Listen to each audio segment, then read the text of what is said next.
Welcome guys, आपका फिर स्वागत है एक नई क्लास के साथ। और जैसा कि आप यहां पर देख सकते हो कि आपकी जो हॉर्टिकल्चर और एनिमल हस्बेंड्री की क्लास है वो लगातार हो रही थी कुछ दिनों से। तो आज की इस क्लास में हम बात करने वाले हैं एग्रोनॉमी से संबंधित कुछ इंपॉर्टेंट क्वेश्चंस को। ठीक है, तो याद रखिएगा इसमें सारे क्वेश्चंस एग्रोनॉमी से ही संबंधित आएंगे, वो चाहे क्रॉप से हो सकते हैं या फिर किसी टॉपिक से हो सकते हैं। ठीक है, तो चलिए क्लास को स्टार्ट करते हैं। इसके साथ साथ जो भी यहाँ पर नई स्टूडेंट है और अगर आप डेली एग्रीकल्चर क्लासेस लेना चाहते हो तो चैनल को सब्सक्राइब ज़रूर कर ले और पास के बेल आइकन मतलब घंटी को ज़रूर दबा दे ताकि आने वाली सभी वीडियोस का नोटिफिकेशन आपको साथ साथ मिलता रहे। ठीक है, तो चलिए क्लास को स्टार्ट करते हैं। तो यहाँ पर आप जैसे कि देख सकते हो कि अगर हम बात करते हैं धान, राइस से याद रखिए मेजर क्रॉप आपकी, और इससे यही क्वेश्चन आपको पूछा आता है कि गुणसूत्रों की संख्या क्या होती है। तो गुणसूत्रों की संख्या इसमें होती है, याद रखिएगा 24 होती है। ठीक है, इसके साथ साथ कुल तो आप सभी को पता होगा, जितनी भी जो धान्य फसलें होती है उनका जो कुल होता है वो होता है ग्रेमनी, और ग्रेमनी को ही पोएसी के नाम से भी जाना जाता है और घास कुल के नाम से भी इसे जाना जाता है। ग्रेमनी, पोएसी या घास कुल, ठीक है, तीनों कुल एक के ही नाम होते हैं। मतलब ग्रेमनी को ही हम पोएसी भी बोलते हैं और घास कुल भी बोलते हैं, याद रखिएगा। ठीक है, तो चलिए नेक्स्ट क्वेश्चन यहाँ पर बात करेंगे कि धान में हलिंग परसेंटेज कितना होता है। तो हलिंग अगर आप बात करें आपको तो आप कितना बताओगे, 65% होता है। अगर आपको पूछा जाता है कि धान का परीक्षण भार कितना होता है तो वो होता है, याद रखिए 25। लेकिन अगर आपको पूछता है बासमती चावल का, तो बासमती चावल का याद रखिए 21 ग्राम होता है। कितना होता है, 21 ग्राम होता है। ठीक है, दोनों का आपको याद होना चाहिए क्योंकि दोनों में से आपको कोई सा भी एग्जाम में पूछा जा सकता है।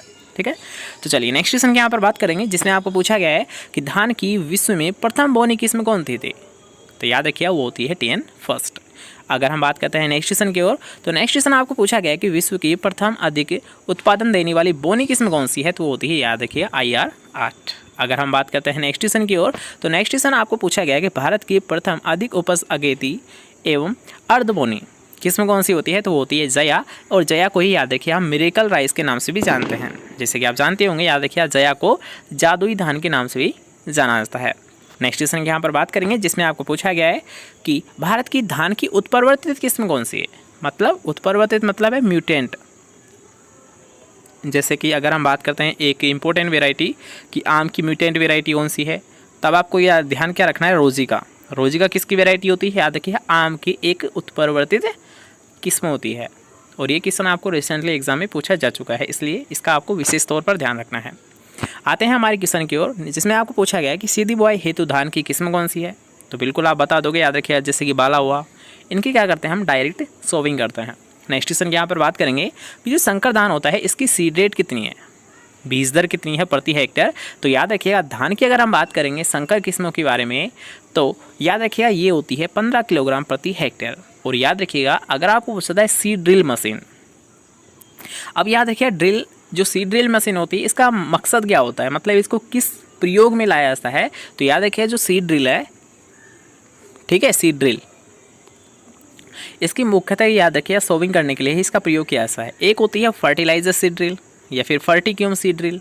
तो फर्टिक्यूम सीड ड्रिल का मतलब होता है उससे क्या करते हैं, सोविंग भी हम कर सकते हैं और साथ साथ हम याद रखिए फर्टिलाइजर वगैरह का भी हम यूज़ कर सकते हैं। एक होती है फर्टिक्यूम सीड ड्रिल मशीन और एक होती है सीड ड्रिल मशीन।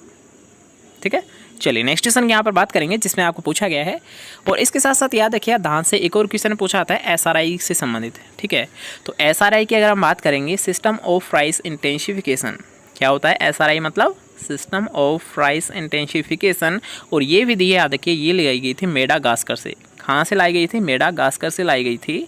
और अगर आपको पूछा था SRI की जो सीड रेट होती है प्रति हेक्टेयर वो कितनी होती है, तो इसकी होती है लगभग 7 से 8 kg पर हेक्टेयर। कितनी होती है SRI विधि में जो सीड रेट होती है वो कितनी, 7 से 8 kg पर हेक्टेयर।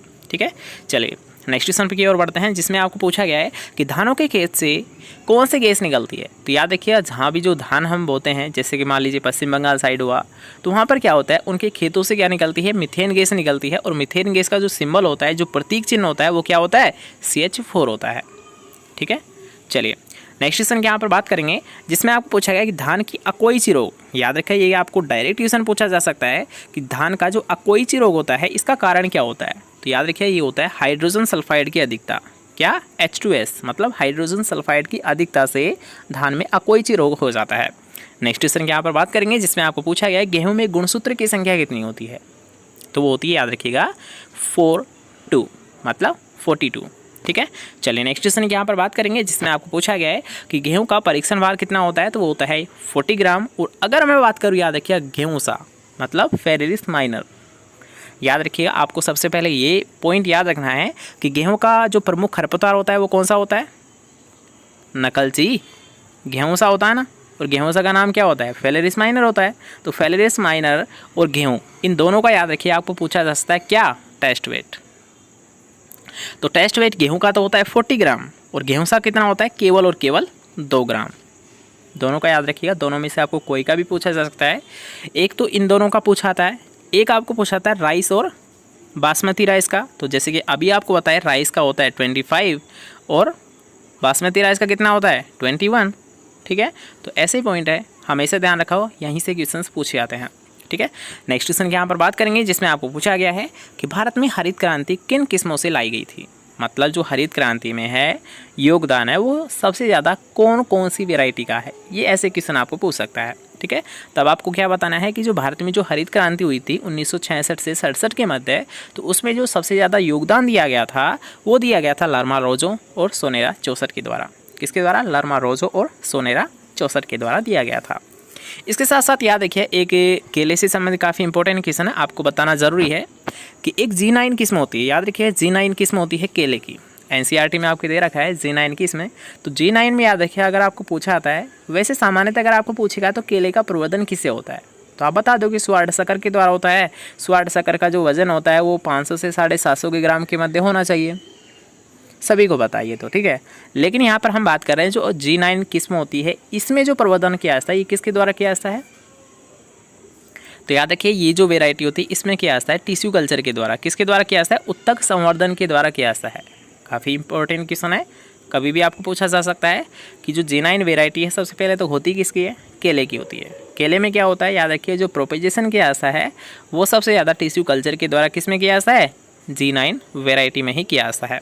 ठीक है, नेक्स्ट क्वेश्चन के यहाँ पर बात करेंगे, जिसमें आपको पूछा गया है कि गेहूं की पछेती बुआई के लिए, तो गेहूं की पछेती बुआई के लिए जो उपयुक्त वेराइटी होती है वो लोकफस्ट होती है। अगर हम बात करते हैं इसकी सीड रेट, तो सीड रेट अगर हम बात करेंगे डिबलर द्वारा। अब ये डिबलर क्या होता है, सबसे पहले हम ये जानेंगे।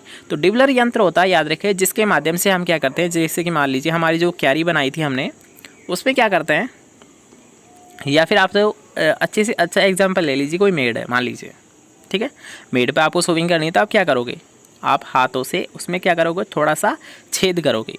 और ये जो छेद किया ऐसा, याद रखिए, एक यंत्र की सहायता से किया ऐसा है, कैसे, ठीक है, मतलब उसे एक थोड़ा सा गड्ढा किया जाता है ताकि जो सीड है वो नीचे डेप्थ में चला जाए। ठीक है, तो ये जो अंतर होता है, जो ये यंत्र होता है, उसी को हम बोलते हैं डिबलर यंत्र, जिसके द्वारा क्या करते हैं, थोड़ा सा हल्का गहरा हम गड्ढा करते हैं जिसमें हम बीज डालते हैं। ठीक है, फिर बाद में उसको बंद कर दिया जाता है और सीड है वो अंदर रह जाता है और अंकुरित वगैरह हो जाता है और हमारी क्रॉप है वो ग्रो हो जाती है। ठीक है, डिबलर का यही काम होता है, बस थोड़ा सा छेद करना। चलिए अब आते हैं हमारे क्वेश्चन की ओर कि गेहूं की डिबलर द्वारा जो बीज दर होती है वो कितनी होती है, तो मात्र याद देखिए आप 25 से 30 किलोग्राम। वैसे सामान्यतः अगर हम बात करेंगे तो 100 प्लस आती है, मतलब 100 से 125 भी हो जाती है कभी कभी, तो सामान्यतः 100 kg होती है, लेकिन डिबलर विधि में केवल 25 से 30 kg होती है। ठीक है, चलिए अब आगे आपको किस समझ, तो नेक्स्ट क्वेश्चन की ओर बढ़ते हैं, जिसमें आपको पूछा गया गेहूं की लवणीय मृदाओं के लिए उपयुक्त किस्म कौन सी होती है, तो वो होती है, याद रखिएगा, राज 3077। नेक्स्ट क्वेश्चन के यहाँ पर बात करेंगे कि गेहूं में पौधे से पौधे व कतार से कतार की दूरी कितनी होती है, तो याद रखिए, अगर आपको पूछा आता है गेहूं में पौधे से पौधे और कतार के कतार, तो वो होती है 22.5 सेंटीमीटर व 10 सेंटीमीटर। यहाँ पर याद रखिए, जो सबसे ज़्यादा इंपॉर्टेंट है वो पूछा आता है आपको पौधे से पौधे की दूरी कितनी रखते हैं।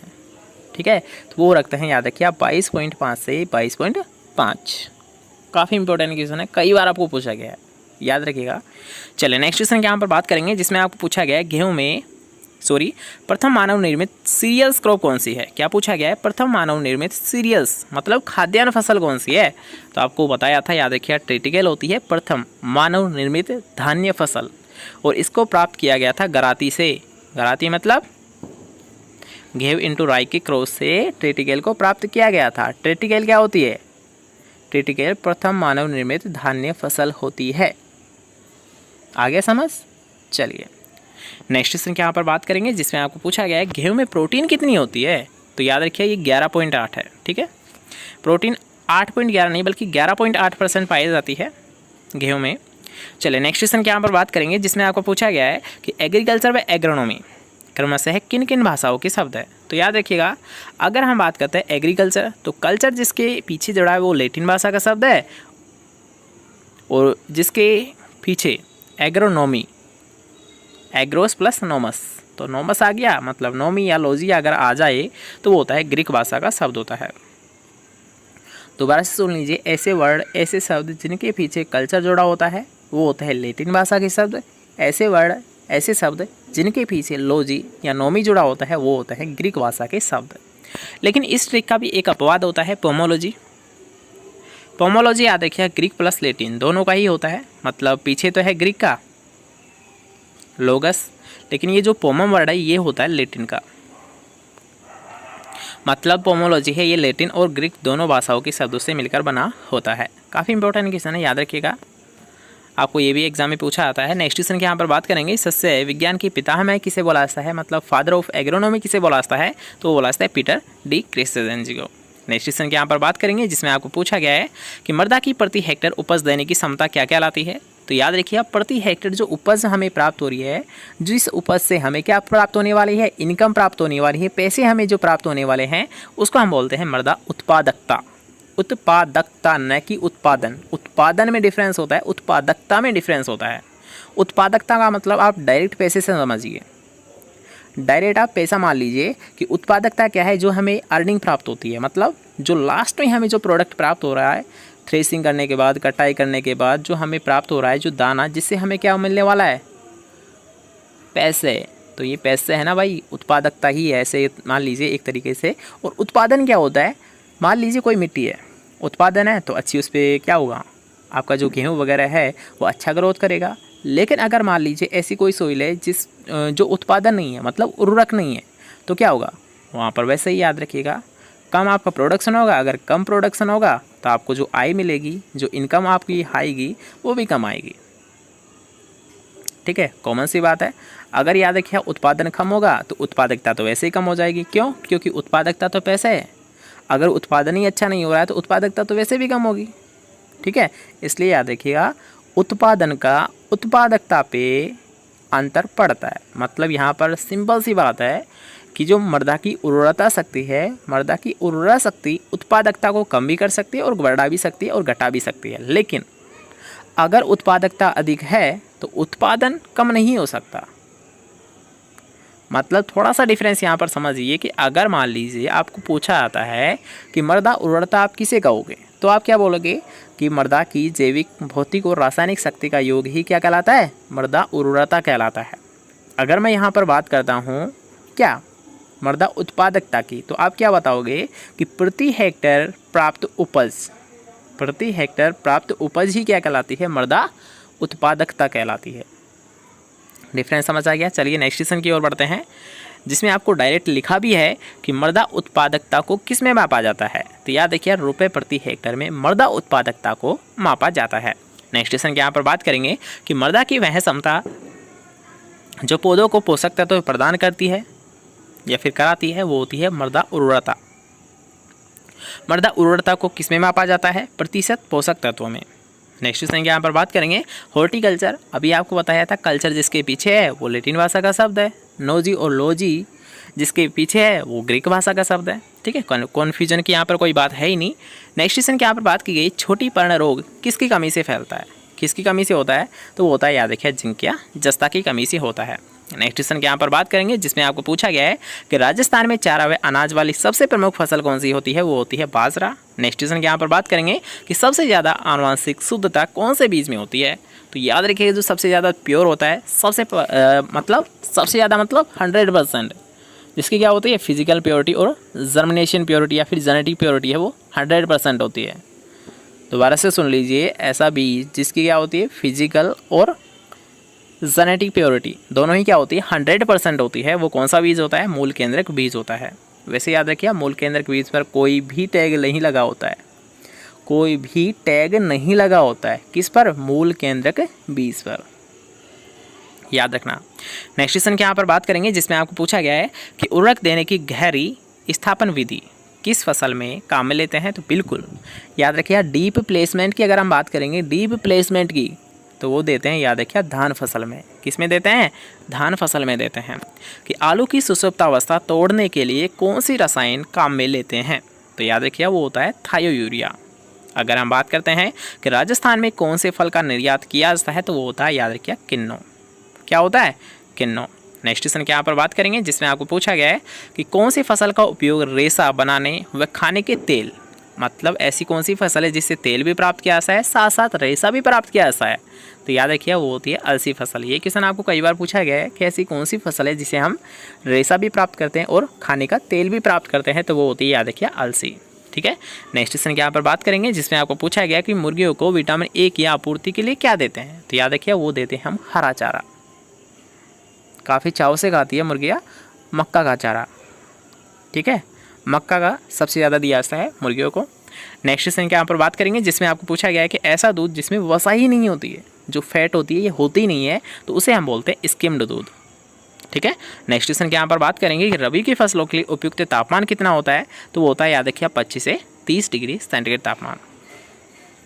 नेक्स्ट क्वेश्चन के यहाँ पर बात करेंगे क्ले मृदा की अपेक्षा बलुई मृदा की उर्वरता किस प्रकार की होती है। तो कम होती है, ऑफिशियल बात है। नेक्स्ट क्वेश्चन के यहाँ पर बात करेंगे जिसमें आपको पूछा गया है कि मृदा में वायु रंध्रावकाशों का कुल कितना प्रतिशत होना चाहिए। तो 20%, 25%। औसत मृदा का स्थूल घनत्व कितना होता है। याद रखिए यहाँ पर बुल्क डेंसिटी के बारे में बात कर रहे हैं ना कि पार्टिकल डेंसिटी के बारे में। वैसे दोनों को अगर मैं आपको एक साथ क्लियर करवाऊँ तो आप ये याद रखिएगा कि पार्टिकल डेंसिटी, मान लीजिए कोई 2 बीकर है या फिर 2 ऐसे बर्तन है, ठीक है। तो एक बर्तन में क्या है कि हम कंकड़ पत्थर ले रहे हैं, तो ये क्या है, पूरे में भरा हुआ है। क्या ले रहे हैं हम? कंकड़ पत्थर ले रहे हैं। समझने की कोशिश करना कि एक में हम क्या कर रहे हैं, कंकड़ पत्थर ले रहे हैं, मतलब पूरे में भर रहे हैं, और एक में केवल आधा ले रहे हैं। एक में आधे ही होते, आधी तो क्या होती है, आधा जल होता है, आधा उसमें वायु होता है। तो ये तो जल है नीचे वाला, तो और ऊपर वाला क्या है, एयर है। ठीक है, हवा है। हवा और जल इसमें भरा हुआ है, और इसमें क्या है, पूरे में ही कण भरे हुए हैं। कण मतलब कण घनत्व है। स्थूल मतलब इसमें आधा जल है और आधा इसमें वायु है। यहाँ से ही आपका पॉइंट क्लियर हो जाएगा कि याद रखिएगा टोटल रूप से जिसमें कण भरे हुए हैं 100% क्या भरे हुए, इसमें कण पार्टिकल भरे हुए हैं। ठीक है, तो इसकी वैल्यू ज़्यादा होगी या फिर इसकी? इसमें तो 50% ही है, बल्कि इसमें तो 100% है, मतलब इसकी वैल्यू ज़्यादा होगी। कई स्टूडेंट होंगे यहाँ पर जिनको ये कन्फ्यूज़न होता है कि सर जी बुल्क डेंसिटी का 2.65 होता है या फिर 1.33 होता है। तो यहाँ से ये पॉइंट आपको बिल्कुल क्लियर हो जाएगा कि बुल्क डेंसिटी में याद रखिए 50-50% होता है, मतलब 50% जल और 50% एयर, मतलब वायु। लेकिन पार्टिकल में क्या होता है, 100% पार्टिकल होता है, मतलब इसका जो वैल्यू होती है पार्टिकल की ज़्यादा होती है। कण क्या होते हैं, हमेशा ज़्यादा होते हैं। कण क्या होते हैं, हमेशा ज़्यादा होते हैं, मतलब कण घनत्व का जो वैल्यू होती है वो होती है 2.65 ग्राम प्रति वर्ग सेंटीमीटर। और अगर मैं बात करूँ स्थूल घनत्व की तो वो होती है 1.33 ग्राम प्रति वर्ग सेंटीमीटर। अंदाज़ा लगा लिया ना, 1.33 मतलब हाफ होता है पार्टिकल डेंसिटी की, हाफ बुल्क डेंसिटी होता है। बुल्क डेंसिटी में क्या होता है, हाफ कैसे ये, क्योंकि इसमें 50% एयर होता है और 50% क्या होता है, जल होता है, इसलिए क्या होती है, पार्टिकल डेंसिटी के हाफ होती है, मध्य में होती है। ठीक है, और पार्टिकल तो आपको पता ही है कण घनत्व किसे कहते हैं, क्यों, क्योंकि याद रखिए जो बीकर था हमारा उसमें 100% क्या भरे हुए थे, कण भरे हुए थे, इसलिए इसकी तो वैल्यू ज़्यादा है। कितनी है, 2.65 ग्राम है। ठीक है, तो आई थिंक आपको यहाँ पर क्वेश्चंस पसंद आए होंगे, और कुछ यहाँ पर नए क्वेश्चंस भी आपको देखने को मिले हैं। काफ़ी सारे क्वेश्चंस हम सोल्व कर चुके हैं, लगभग 50 से ज़्यादा क्वेश्चंस हमने सोल्व किए हैं। तो आई थिंक आपको क्लास तो पसंद आई ही होगी। तो क्लास पसंद आई यार, वीडियो को लाइक कर दीजिए, ज़्यादा से ज़्यादा इस वीडियो को शेयर कीजिए ताकि और भी स्टूडेंट यहाँ पर इस क्लास का बेनिफिट ले पाए। और अगर आपने चैनल को सब्सक्राइब नहीं किया है तो जल्दी से दबा दीजिए, जिससे कि आने वाली सभी वीडियोज़ आपको नोटिफिकेशन के साथ मिलते रहे। ठीक है, तो चलिए मिलते हैं नेक्स्ट क्लास के साथ। जब तक के लिए घर पर रहिए, अच्छे से रहिए, मास्क पहनिए, दूरी मेंटेन कीजिए। ओके, चलिए, गुड नाइट।